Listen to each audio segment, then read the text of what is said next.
લોકો આજે વાત લે છે. હવે ઘણા લોકો એમ કે કૃષ્ણ ભગવાને ચોરી કરી. આ પહેલો પ્રશ્ન છે. ભગવાન કૃષ્ણના માટે લોકો ઘણા બધા અપવાદો નાખે છે. તો પહેલી વાત હું એ કહું કે ભગવાન કૃષ્ણએ ચોરી કરી જ નથી. બોલો, માનશો તમે? હું સાબિત કરી બતાવું. તો કેવી રીતે? તો પહેલું, ચોરી કહેવાય કોને? એકડે એકથી સમજવું પડે. ચોરી કોને કહેવાય? તો જે વસ્તુ તમારી જાણબાર તમારી પાસેથી લઈ લેવામાં આવે, આને ચોરી કહેવાય ને. તમને ખબર ન હોય અને કોઈ લઈ જાય તો એને આપણે ચોરી કહી. ભાઈ કોઈ ચોર આવ્યો તો ને ચોરી ગયો. હવે કૃષ્ણ ભગવાને ચોરી કરી, આપણે આવું કહીએ છીએ તો પહેલી વાત કે ચોરી માણસ કરે ક્યારે? પહેલું આપણે સમજ્યા ચોરી કોને કહેવાય? તો કે ખબર ન હોય અને લઈ જાય એને ચોરી કહેવાય. બીજું, માણસ ચોરી કરે ક્યારે? તો બે પરિસ્થિતિમાં કરે. પહેલું તો એની પાસે ન હોય એટલે કે અભાવમાં ચોરી થાય. મોટા ભાગે ચોરીનું કારણ અભાવ હોય છે.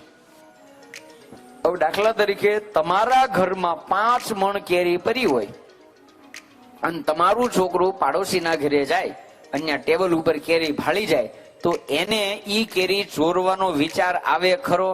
બોલો. કારણ કે ઈ જ કેરી જેવી 5 મણ એના ઘરમાં આખો ઢગલો પડ્યો હોય તો પાડોશી ત્યાં જઈને એક કેરી બાળે તો એના મનમાં વિચાર આવે કે કેરી બહુ સારી, લઈ ચોરી લઉં. કારણ કે એને ખબર છે કે મારા ઘરે તો આખો ઢગલો પડ્યો છે, હું આને લઈ જઈને શું કરું? એનો અર્થ એ થયો કે ચોરી મહદ અંશે અભાવમાં થાય. ન હોય એટલે માણસ ચોરી કરવાનો વિચાર કરે છે. અને બીજું કારણ સ્વભાવ. પછી અમુક લોકોને ટેવ પડી ગઈ હોય, એ કોઈનું કઈ લઈ ન લે ને ત્યાં સુધી એને મજા ન આવે.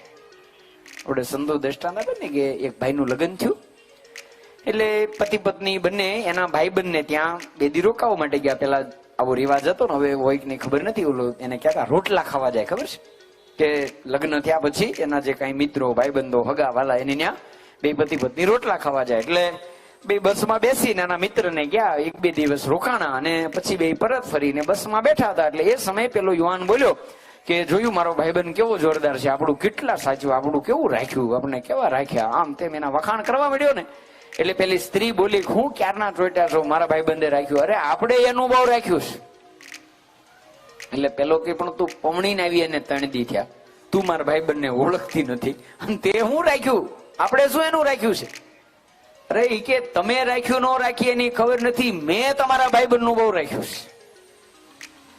એટલે પેલો કે પણ તું મારા ભાઈબંધને ઓળખતી જ નથી તો તે મારા ભાઈબંધનું શું રાખ્યું? એ કે ઉભા રહ્યો. ઊભી થઈ, માળિયામાંથી ઠેલી કાઢી, ચેન ખોલી, કે જો આ ચાંદીની ટબુડી એની રાખી, આ ચાંદીની આરતી આપણે એની રાખી, આ સરસ મજાની ટંકોરી આપણે એની રાખી. એક પછી એક મળી કાઢવા બધું.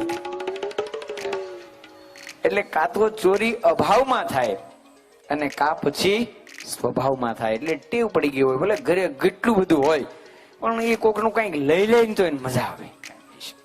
પણ કૃષ્ણ ભગવાને જે ગોપીઓના ઘરે જઈને માખણ ખાધું, તો શું કૃષ્ણ ભગવાનને ઘરે માખણ નહોતું? બોલો, કૃષ્ણ ભગવાનને ઘરે માખણ થતું હતું? કેમ? હાકના તો પાડો. કેટલું થતું હતું? નંદ બાબાને ઘેરે 9 લાખ દૂજે, 9 લાખ ગાયો નંદજીને ત્યાં દૂધતી હતી. એમ કહેવાય માખણના તો ઓરડા ભર્યા હતા, ઓરડા. તો પછી ભગવાનના ઘરે અભાવ છે ને ભગવાન બીજાને ઘરે ખાવા ગયા? આવું નથી. તો બીજું, ભગવાનનો સ્વભાવ બી ચોરીનો નથી. અરે એનો સ્વભાવ તો કેવો છે? એક આપો અને એનું 10 ગણું કરીને આપે, ઈ ભગવાનનો સ્વભાવ છે. જો કોઈનો ભાર ન રાખે, મુરારી આપે વ્યાજ સહિત ગીરધારી.